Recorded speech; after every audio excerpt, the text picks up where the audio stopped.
अइबो तोरा गौआ के मोरी मिलबो चोरी चोरी तोहरा से गोरी। पागल कइले रूपवा बा तोरी मिलबो चोरी चोरी तोहरा से गोरी। पागल कर दे की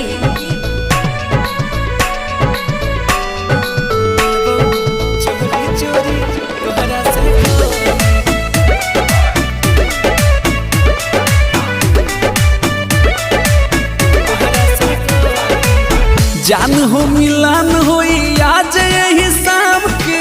हाँ? बचा के तनिका आराम से। अच्छा ठीक है हम हल्का मिले रही की